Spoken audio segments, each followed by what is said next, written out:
El tintineo de las copas de cristal de Bohemia en aquel restaurante de Barcelona tenía una elegancia que ocultaba el veneno en las palabras de doña Clara. Afuera, la lluvia de noviembre golpeaba suavemente los ventanales del exclusivo establecimiento en el Passeig de Gracia, pero dentro, el aire estaba cargado con el aroma de perfumes caros y un vino Rioja de reserva que Diego Moreno había seleccionado para la ocasión. Diego, sentado en un extremo de la mesa, observaba en silencio cómo su suegra gesticulaba con una gracia ensayada, luciendo el abrigo de Loeb que él mismo había pagado apenas 3 meses atrás. La cena transcurría bajo una apariencia de armonía familiar, pero Diego conocía bien el filo de las dagas que doña Clara solía lanzar entre sonrisas. Ella se reclinó en su silla, dejando que la luz de las lámparas de araña se reflejara en sus pendientes de diamantes, y comenzó a hablar sobre la reciente adquisición de un vecino en la Costa Brava. Carmen, la esposa de Diego, mantenía la mirada fija en su plato, con los hombros tensos, reconociendo el tono de voz que su madre usaba antes de iniciar un ataque. «Es una cuestión de visión, ¿entiendes, Diego?», y dijo doña Clara, elevando su copa con una mano perfectamente manicurada. «Hay hombres que nacen para construir imperios y otros que simplemente se conforman con ver la vida pasar a través de una pantalla de ordenador. Mi vecina, por ejemplo, tiene un yerno que acaba de comprarles una villa en Ibiza. Eso es éxito de verdad, no solo sobrevivir mes a mes». Diego sintió un nudo en el estómago, pero su expresión permaneció inmutable, recordando las facturas de la tarjeta American Express que llegaban a su oficina cada mes, financiando los caprichos de la mujer que ahora lo miraba con desprecio. La sobremesa, esa tradición española de conversar después de comer, se volvió densa y amarga. Los hermanos de Carmen asintieron ante las palabras de su madre, sumándose al coro de juicios silenciosos contra el hombre que, con su esfuerzo callado, sostenía la estructura de sus vidas de ensueño. «No me malinterpretes, querido», continuó Clara con una risa gélida que resonó en el restaurante, «pero a veces me pregunto si Carmen no merecía a alguien con un poco más de empuje. Eres un buen hombre, supongo, pero careces de esa chispa que distingue a los grandes». Es decepcionante sentarse a una mesa tan cara y darse cuenta de que el anfitrión no tiene la ambición necesaria para estar a la altura del apellido de esta familia. El silencio que siguió fue absoluto, roto solo por el murmullo lejano de otros comensales y el eco de la lluvia. Diego miró a Carmen, esperando una palabra de apoyo, una defensa, pero ella solo apretó la servilleta en su regazo y guardó silencio, temerosa de romper la frágil paz con su madre. En ese instante, algo se quebró definitivamente en el interior de Diego. Aquella generosidad que lo había llevado a cubrir cada deuda y cada capricho de su suegra se transformó en una claridad fría y analítica. Doña Clara se inclinó hacia adelante, su voz ahora era un susurro punzante que llegó a todos los presentes en la mesa, humillando a Diego frente a su propia familia con una crueldad innecesaria. «Sabes que tengo razón, Diego. En el fondo, no eres más que un hombre inútil para los asuntos que realmente importan en la alta sociedad». Diego no respondió. Con una lentitud deliberada, llamó al camarero y solicitó la cuenta. Revisó el total, 1.847 euros con 32 céntimos, incluyendo una propina generosa que el personal del restaurante agradeció con una reverencia. Mientras guardaba su billetera, sintió el peso de los 18 meses de mentiras y abusos financieros que doña Clara había ocultado tras su fachada de aristócrata venida a menos. Diego firma la cuenta de 1.847 euros con una calma gélida y una mirada que Carmen nunca le había visto antes. Si todavía sigues con nosotros en este relato y sientes que esta historia tiene un valor profundo para ti, por favor, escribe el número 8 en los comentarios para saber que estás aquí. Tu presencia significa mucho para nosotros. Y si aún no te has suscrito, te animo a que lo hagas ahora y actives la campanita, así no te perderás ninguno de nuestros relatos. Tu apoyo nos motiva a seguir creando contenido que te informe y te inspire. Ahora, continuamos con lo que sucedió en esa madrugada. En el silencio de la madrugada barcelonesa, la luz azul de la computadora reveló una traición mucho más profunda que un simple insulto. Mientras la lluvia persistente del otoño repiqueteaba contra los cristales de su despacho en el Eixample, Diego Moreno observaba con una mezcla de náusea y asombro los números que desfilaban ante sus ojos. El reflejo de la pantalla en sus gafas acentuaba el cansancio de un hombre que había trabajado 14 años escalando la jerarquía corporativa. solo para descubrir que su generosidad había sido convertida en un arma contra su propia dignidad. En su mente resonaba, como un eco doloroso, la voz suave y suplicante que doña Clara había usado 18 meses atrás. Diego recordaba vívidamente su rostro compungido cuando ella le pidió la tarjeta de crédito, asegurando que su pensión no alcanzaba para cubrir sus medicinas y las necesidades básicas tras su jubilación. Solo es para mis medicinas y algo de comida, hijo, le había dicho con una humildad que ahora Diego comprendía que era pura actuación. La realidad plasmada en los extractos bancarios contaba una historia radicalmente distinta. Un saldo actual de 47.238 euros con 65 céntimos gastados en un frenesí de opulencia. Diego comenzó a desplazarse por el historial de transacciones, sintiendo un frío gélido recorrer su espalda al leer los nombres de los establecimientos. No eran farmacias ni supermercados locales, eran facturas de 4.200 euros en Loewe. Tratamientos de spa de 2.100 euros en hoteles de lujo de la Costa Brava y cenas constantes en los rincones más exclusivos de Barcelona. Cada cargo era una bofetada a su esfuerzo, un recordatorio de que mientras se la ahorraba religiosamente para el futuro de sus hijos, doña Clara vivía como una aristócrata a su costa. Mientras se permitía llamarlo inútil en público. La puerta del despacho se abrió suavemente y Carmen entró, envuelta en un camisón de algodón, con el rostro marcado por la angustia de la cena inconclusa. Ella se acercó a su esposo, intentando una vez más suavizar las aristas de una situación que se volvía insostenible.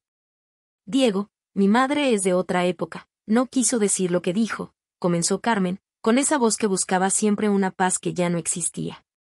Diego, sin decir palabra, giró la pantalla de la computadora hacia ella, permitiendo que las cifras hablaran por sí solas.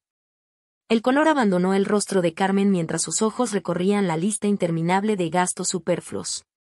Ella se llevó una mano a la boca cuando llegó a la transacción del mes de junio. 6.700 euros por un crucero de lujo. Aquel era el mismo viaje que su madre había presumido ante toda la familia y amigos en Facebook, presentándolo con orgullo como un regalo de jubilación que ella misma se había otorgado tras años de trabajo. La verdad golpeó a Carmen con la fuerza de una traición personal. El sacrificio de su esposo estaba financiando la vanidad patológica de su madre. Carmen se sentó pesadamente en la silla frente al escritorio, incapaz de defender lo indefendible. El silencio en la habitación solo era interrumpido por el tic-tac de un reloj antiguo y el sonido del viento que soplaba desde el puerto. Diego la observó con una tristeza profunda, no por el dinero perdido, sino por la lealtad que se había roto en 1000 pedazos aquella noche bajo las luces del Paseo de Gracia. Sabía que la confrontación del día siguiente no solo cambiaría la vida de doña Clara, sino que pondría a prueba los cimientos de su propio matrimonio. Diego cerró la laptop con un movimiento seco, poniendo fin a la danza de cifras y engaños que lo habían atormentado durante horas. Miró fijamente a su esposa, buscando en sus ojos la fuerza que necesitarían para enfrentar la tormenta que él mismo estaba a punto de desatar en el seno de la familia. Voy a tomar una decisión mañana, y necesito que elijas de qué lado estás. El sol de noviembre entraba por la cocina con una claridad despiadada, iluminando el momento en que el castillo de naipes de doña Clara comenzaría a caer. El aroma del café recién hecho y el pan tostado con aceite de oliva y tomate, tan típico de las mañanas de domingo en Barcelona, llenaba la estancia. Pero no lograba disipar la densa bruma de tensión que se había instalado desde la noche anterior. Diego Moreno estaba sentado frente a su taza, observando los rayos de luz que bailaban sobre la mesa de madera, mientras esperaba el descenso de la mujer que había convertido su generosidad en un pozo sin fondo de vanidad. Doña Clara no tardó en aparecer, deslizándose hacia la cocina con la seguridad de quien se siente dueña de todo lo que pisa. Vestía una bata de seda de color champán, una pieza exquisita de 340 euros que Diego reconoció de inmediato como una de las compras impulsivas de septiembre cargadas a su cuenta.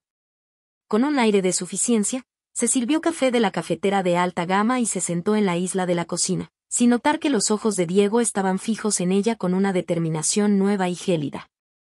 «Buenos días», dijo Diego con una cortesía mecánica. Clara apenas asintió, distraída con su teléfono móvil, probablemente revisando las últimas tendencias de las boutiques del Paseo de Gracia que planeaba visitar esa misma tarde. Beatriz y Hugo entraron poco después, buscando el desayuno con la indolencia de quienes nunca han tenido que preocuparse por el costo de la vida, sumándose al cuadro familiar de una mañana que parecía ordinaria pero que estaba a punto de estallar. Carmen fue la última en bajar. Sus ojos estaban rojos, señal de que no había dormido tras el descubrimiento en el despacho. Estaba pensando, comenzó doña Clara, rompiendo el silencio con su habitual tono de mando, que después del almuerzo podríamos ir a echar un vistazo a las nuevas rebajas en la zona alta. Hay un bolso de temporada que me hace falta para la cena benéfica del próximo mes.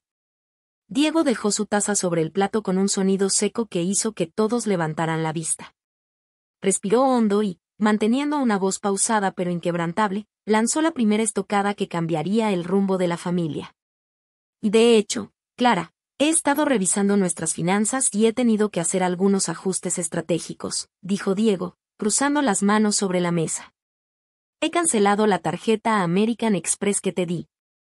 Desde anoche, ya no eres una usuaria autorizada y el plástico no es más que un trozo de adorno inservible en tu cartera. La cocina quedó sumida en un silencio sepulcral, roto solo por el ruido metálico del tenedor que se le cayó a Clara de las manos sobre el azulejo. El rostro de la mujer pasó del desconcierto absoluto a una palidez extrema, para luego encenderse en un rojo de furia contenida. ¿Qué has hecho?, preguntó ella con una voz que temblaba de rabia. No puedes hacerme esto, Diego. Es mi tarjeta, es mi derecho como madre de esta familia.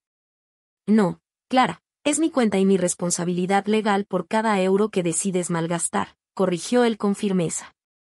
Te di ese acceso porque aseguraste que necesitabas ayuda con tus medicinas y alimentos tras la jubilación, pero has gastado casi 50.000 euros en lujos que no nos pertenecen.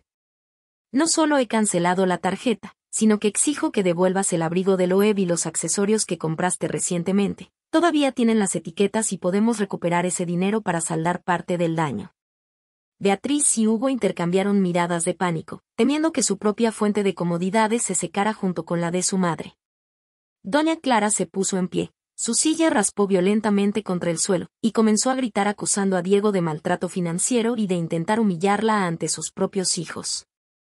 Carmen, que hasta ese momento había permanecido como una estatua de sal, levantó la cabeza y miró a su madre con una decepción que pesaba más que cualquier deuda. Carmen, rompiendo su silencio habitual, mira a su madre a los ojos y le exige saber en qué más ha estado mintiendo. La tensión en esa cocina es casi palpable, ¿verdad? Si has llegado hasta este punto y valoras la valentía de Diego al poner límites, por favor, deja el número 3 en los comentarios para hacérmelo saber. Si aún no formas parte de nuestra familia, suscríbete y activa las notificaciones para no perderte el desenlace de esta impactante lección. Vuestro apoyo es esencial para que podamos seguir trayendo historias que toquen el corazón y nos inviten a reflexionar. Sigamos adelante, porque lo que viene ahora te dejará sin aliento. Doña Clara se dio cuenta de que el prestigio no sirve de nada cuando el banco deja de contestar las llamadas y las maletas esperan en la puerta. En el amplio salón de la casa de Diego, donde las molduras del techo del Eixample parecían observar con severidad el derrumbe de una mentira, el aire se sentía espeso, cargado de una humedad que presagiaba la tormenta en el exterior. Clara, que apenas unos minutos antes gritaba BSTPH, se hundió en el sofá de cuero, rodeada de sus bolsos de diseño que ahora, en lugar de trofeos, parecían anclas arrastrándola al fondo de un mar de deudas. Diego permanecía de pie, su figura recortada contra el ventanal que mostraba un cielo gris y amenazador sobre Barcelona. No había odio en su mirada, solo una fatiga profunda, la de un hombre que ha cargado con un peso que no le correspondía durante demasiado tiempo. Carmen estaba a su lado, con los brazos cruzados, observando a su madre con una claridad dolorosa que nunca antes se había permitido tener. No es solo tu tarjeta, Diego, susurró Clara, su voz apenas un hilo quebrado que contrastaba con los alaridos de hace un momento. He abierto otras 5 tarjetas de crédito. La deuda total es de unos 32.000 euros. El silencio que siguió fue interrumpido por un silbido de asombro de Hugo, quien retrocedió un paso, alejándose de su madre como si su fracaso fuera contagioso. Diego, con la mente de un ingeniero acostumbrado a los datos crudos, desglosó la realidad sin anestesia. Esos 32.000 euros, con los intereses promedio, le costaban a Clara más de 650 euros al mes solo en pagos mínimos. Sumado a su alquiler de 1.100 euros y otros gastos fijos, ella estaba gastando casi 3.000 euros mensuales antes de comprar siquiera una barra de pan. Has estado viviendo una fantasía financiada por la mentira, sentenció Diego con calma. Tu pensión de 3.200 euros mensuales debería haber sido suficiente para una vida digna, pero elegiste la apariencia sobre la realidad. Beatriz, que siempre había sido la primera en halagar los trajes nuevos de su madre, buscó rápidamente su bolso, evitando el contacto visual. Hugo decidió marcharse también, y ambos salieron de la casa, dejando a doña Clara sola ante el juicio de su hija y el yerno al que tanto había despreciado. Clara levantó la barbilla en un último y desesperado intento de recuperar su dignidad, acusando a Diego de ejercer un abuso financiero por dejarla desamparada. Esto no la abuso, Clara, respondió Diego mientras solicitaba un transporte desde su teléfono. Esto es responsabilidad financiera. Abuso fue dejar que yo pagara tus lujos de millonaria mientras me llamabas inútil en mi propia mesa. El timbre sonó poco después. Era el Uber XL que Diego había pedido para que cupieran todas las pertenencias y el equipaje de doña Clara. Mientras el conductor ayudaba a subir las maletas llenas de seda y cuero, Carmen permanecía en el porche, viendo cómo su madre subía al vehículo sin mirar atrás. Envuelta en aquel abrigo de Loeb que pronto tendría que ser devuelto.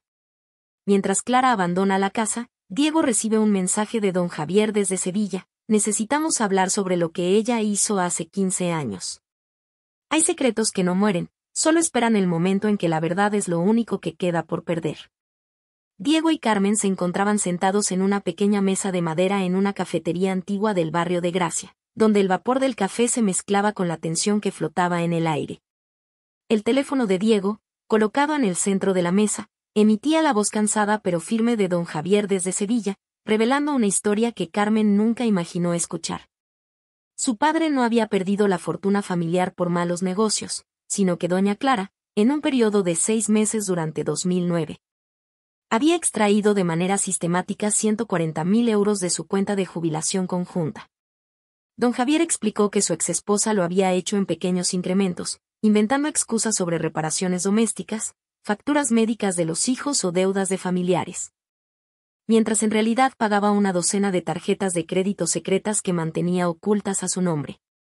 Carmen escuchaba con el rostro pálido y las manos temblorosas, dándose cuenta de que durante 15 años toda la familia había juzgado y distanciado a su padre, creyendo que él era el responsable de la ruina que destruyó su matrimonio y su negocio. La traición no era solo financiera, sino moral, al permitir que sus propios hijos vieran a su padre como un fracasado mientras ella interpretaba el papel de víctima. Al terminar la llamada, Diego y Carmen se dirigieron de inmediato al apartamento de doña Clara en la zona alta. Al entrar, el caos visual era un reflejo de su ruina interior: cajas de Loeb vacías, vestidos de seda aún con etiquetas y zapatos de diseño se amontonaban desordenadamente sobre los muebles. Mientras Clara permanecía sentada en el sofá, con la mirada perdida y el rostro envejecido por la angustia de los últimos días. Diego se sentó frente a ella y, con una voz que no admitía réplicas, le expuso la realidad de su situación financiera, que incluía un aviso de desahucio efectivo para el 1 de diciembre. Carmen la confrontó con una furia contenida, exigiéndole la verdad sobre el robo del fondo de jubilación de su padre. Ante la evidencia, Diego le presentó un plan de rescate, un préstamo de consolidación de deuda por 36.800 euros, con un pagaré legal y una tasa de interés del 5%. Sin embargo, el dinero venía con condiciones estrictas. Doña Clara debía conseguir un empleo en menos de 30 días, vender su vehículo lujoso, trabajar con una asesora financiera y, lo más importante, asistir a terapia psicológica para tratar su conducta compulsiva y la ansiedad que la llevaba a gastar lo que no tenía. El momento de mayor tensión ocurrió cuando doña Clara, despojada de sus máscaras de seda, admitió entre sollozos que siempre había vivido aterrada de ser vista como pobre, usando el lujo como un escudo contra su propia inseguridad y baja autoestima. Reconoció que su valor personal se había fusionado con las marcas que vestía, y que en su afán por mantener una imagen de éxito, terminó destruyendo a las personas que más la amaban. Diego fue tajante: si ella faltaba a un solo pago o volvía a mentir sobre sus finanzas, el acceso a su hogar y a sus futuros nietos quedaría revocado permanentemente. Clara marca el número de don Javier para pedir perdón, mientras Diego y Carmen observan si este es el inicio de un cambio real. Un año después, el mejor sabor no venía de un vino de 280 euros, sino del pollo asado comprado con el primer sueldo honrado de una vida nueva. Diego Moreno y Carmen caminaron por las calles empedradas del barrio de Gracia, sintiendo que el aire de noviembre en Barcelona ya no pesaba sobre sus hombros. Al entrar al pequeño pero impecable apartamento de doña Clara, el cambio fue inmediato. Las cajas de marcas exclusivas y el desorden de la vanidad habían sido reemplazados por una sencillez acogedora y estanterías llenas de libros de la biblioteca donde ella ahora trabajaba. Clara los recibió sin el maquillaje excesivo de antaño, vistiendo ropa sencilla pero pulcra. Había cumplido con rigor sus 12 pagos mensuales de 622 euros a Diego, realizando cada transferencia exactamente a las 9 de la mañana. Además, con orgullo, les mostró su libreta de ahorros donde ya reposaban sus primeros 847 euros, un fondo de emergencia real que representaba su verdadera independencia. En la mesa los esperaba don Javier, quien había viajado desde Sevilla. El ambiente, que antes solía ser de una tensión cortante, ahora estaba lleno de una calma genuina, la de una familia que ya no tiene secretos que ocultar. Durante la cena, que Clara preparó y pagó íntegramente con su sueldo de 18 euros la hora, la conversación fluyó sin pretensiones. Ella relató sus días en la biblioteca, ayudando a otros adultos mayores con clases de informática, un entorno que valoraba el conocimiento sobre el consumo. Admitió con humildad que llevaba 136 días sobria de compras impulsivas. Asistiendo fielmente a sus sesiones de terapia y a las reuniones de deudores anónimos para entender que su valor no dependía de lo que poseía, sino de quién era. El momento más emotivo de la noche llegó durante la sobremesa. Clara se puso de pie y, con voz temblorosa pero firme, le entregó un sobre a don Javier con sus primeros 100 euros de reembolso por el daño causado hace 15 años. Sabía que le tomaría décadas devolver los 140.000 euros, pero el gesto era un reconocimiento necesario de su error. Luego, miró a Diego y admitió que él nunca fue un inútil, sino la persona más útil de su vida, pues tuvo la valentía de ponerle un límite cuando ella misma estaba decidida a autodestruirse. Diego apretó la mano de Carmen bajo la mesa, sintiendo que su esfuerzo por establecer fronteras finalmente había dado frutos. Carmen, con lágrimas de felicidad, compartió que estaban listos para formar su propia familia, sabiendo que su futuro hijo crecería en un hogar donde el respeto y la honestidad eran los pilares fundamentales. Clara abrazó a ambos, comprendiendo que el amor real no se demuestra con lujos, sino con la firmeza de quien te ayuda a tocar fondo para que finalmente puedas empezar a subir. La familia se despide bajo las luces de Barcelona, entendiendo que el amor no se compra, se cultiva con honestidad y límites claros. Si la redención de doña Clara y la integridad de Diego han tocado tu corazón, nos encantaría leer tu reflexión en los comentarios. Historias como esta nos recuerdan que nunca es tarde para cambiar si tenemos el valor de enfrentar la verdad. Si este mensaje te ha inspirado, suscríbete y comparte este video con alguien que necesite un poco de luz y esperanza. Gracias por dedicarnos tu tiempo y ser parte de nuestra comunidad. Nos vemos en nuestra próxima historia.